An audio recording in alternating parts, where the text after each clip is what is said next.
आज के सेमिनार का जो विषय है उस पर हम बात करेंगे।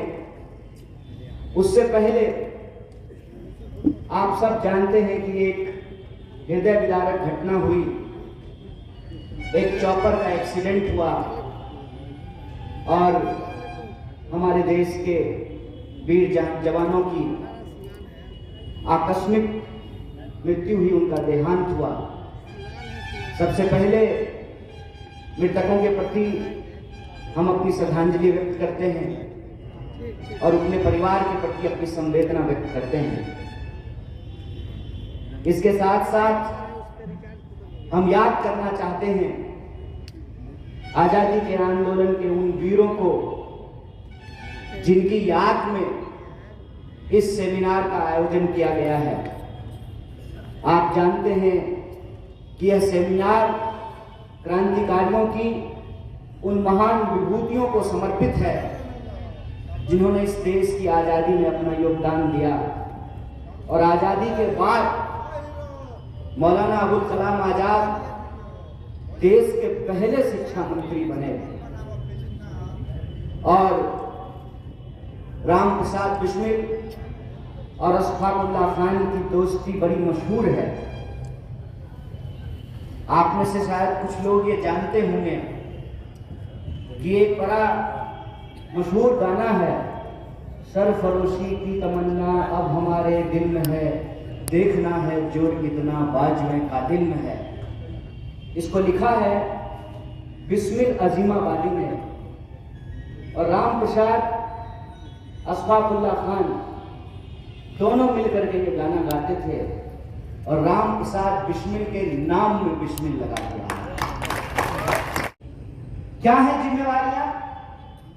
सबसे पहली जिम्मेवारी ये है कि सच सच होता है, सच पर से कभी हम अपना भरोसा न छोड़ें। झूठ 100 बार क्या 1000 बार कहा गया हो, लेकिन यह बात नहीं बदली जा सकती है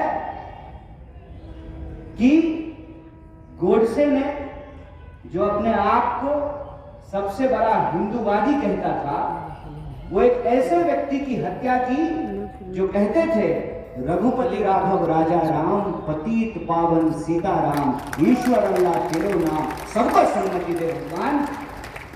यह सत्य नहीं बदला जा सकता। इतिहास बदलने की बात करते हैं। अरे साहब, जिससे वर्तमान नहीं संभल रहा हो वो इतिहास क्या बदलेगा? मिलता है। सोच करके मुझे बताइए, ये इतनी आसान बात है कि मंदिर में जाने वाला, मस्जिद में जाने वाला, तिलक लगाने वाला, टोपी पहनने वाला, दोनों का वोट बराबर होगा? फॉर्च्यूनर पर चढ़ने वाला, साइकिल पे घूमने वाला, दोनों का वोट बराबर होगा? महल में रहने वाला, झोपड़ियों में रहने वाला, फुटपाथ पे सोने वाला, डल्लप गद्दा पे लौटने वाला, दोनों का वोट बराबर होगा? हम उस धरती से आते हैं जो अशोक की राजधानी है। हम उस भूमि से आते हैं जो ज्ञान की भूमि है, जहां नालंदा विश्वविद्यालय का निर्माण हुआ। हम उस तप की भूमि से आते हैं जहां एक से एक सन्यासी पैदा हुए, जहां महावीर हुए। हम उस भूमि से आते हैं कि इस देश को जब भी जरूरत हुई है, सन 57 की उस लड़ाई में वीर कुंवर सिंह ने अपना हाथ काट करके नदी में प्रवाहित कर दिया था।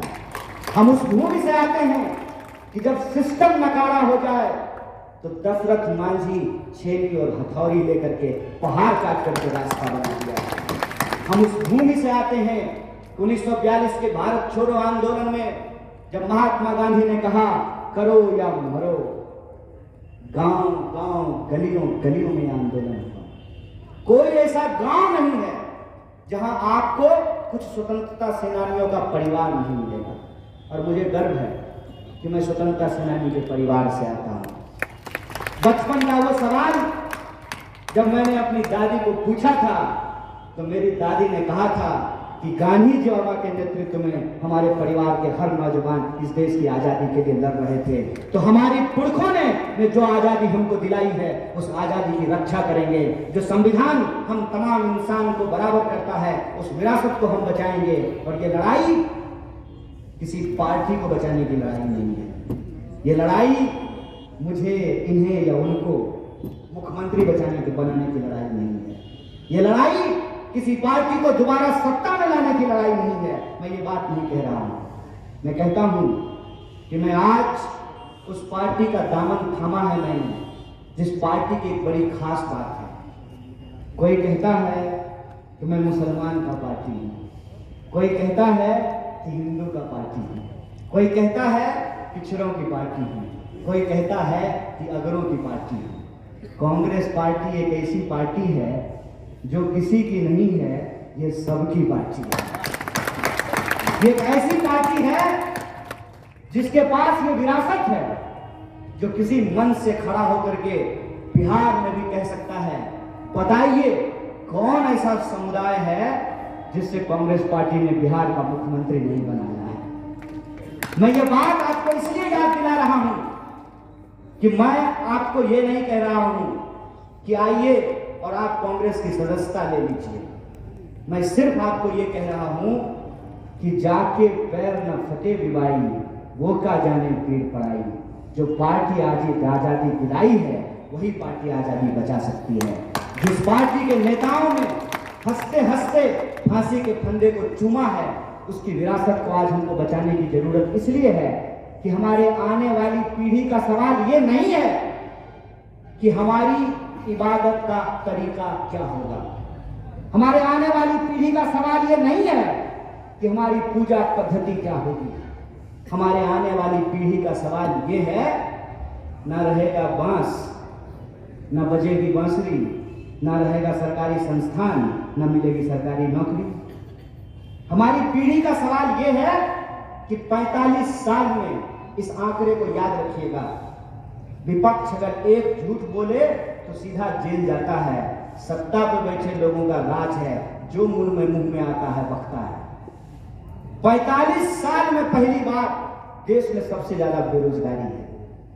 आपको सुन करके आश्चर्य नहीं होता है जब आप बड़े बड़े पोस्टरों पे लिखा हुआ देखते हैं, अब की बार 300 पार। नारा नहीं है, धमकी है।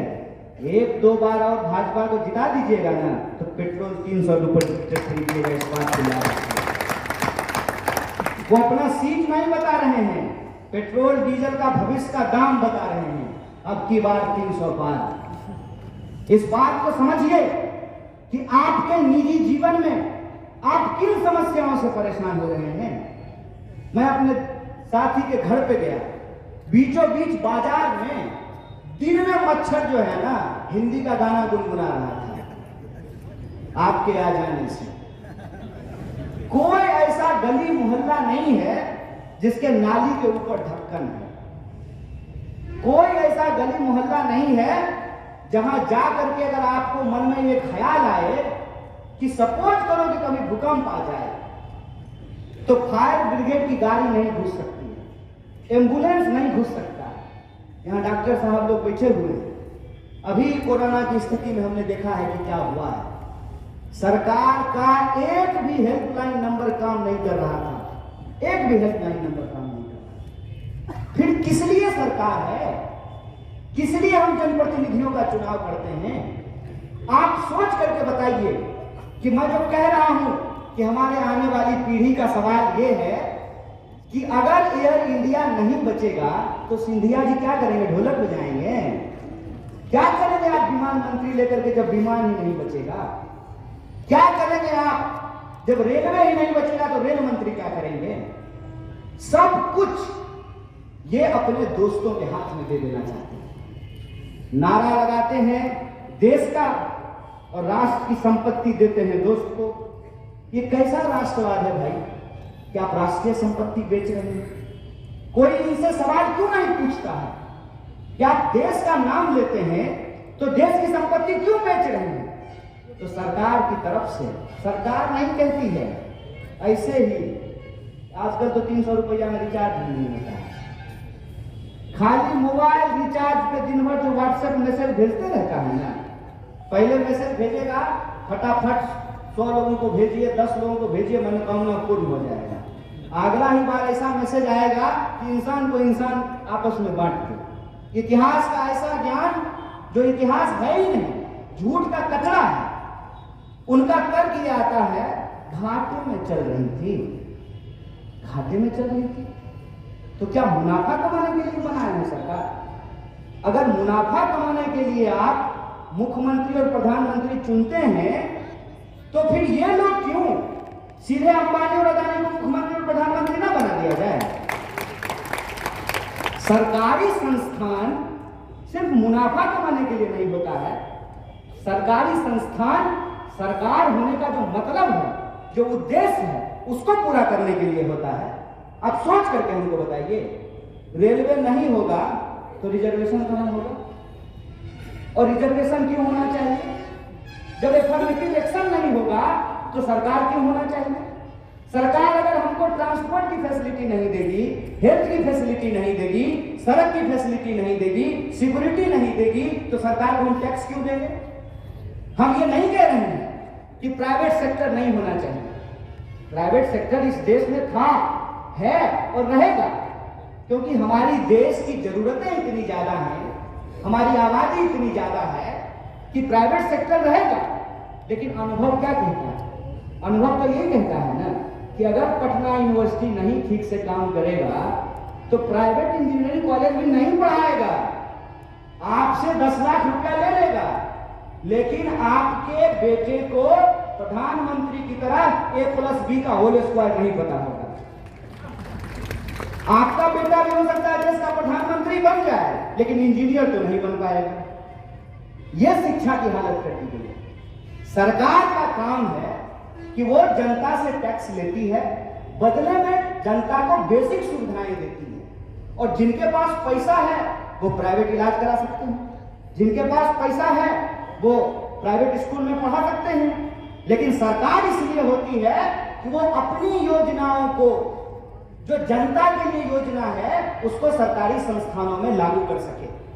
जब सरकारी संस्थान नहीं होंगे तो आयुष्मान भारत कहां लागू होगा? और आयुष्मान भारत में क्या होता है, कितने लोगों का इलाज होता है? ये हमारी आज की पीढ़ी की सवाल है।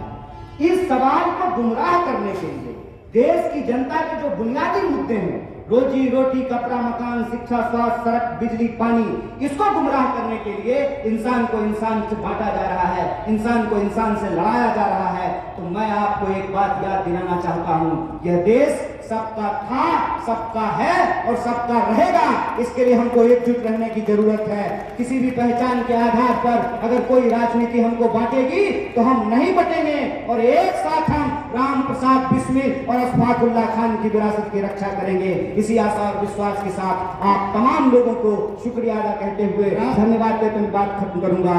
शुक्रिया। इनकलाब जिंदाबाद। जय हिंद, जय भारत।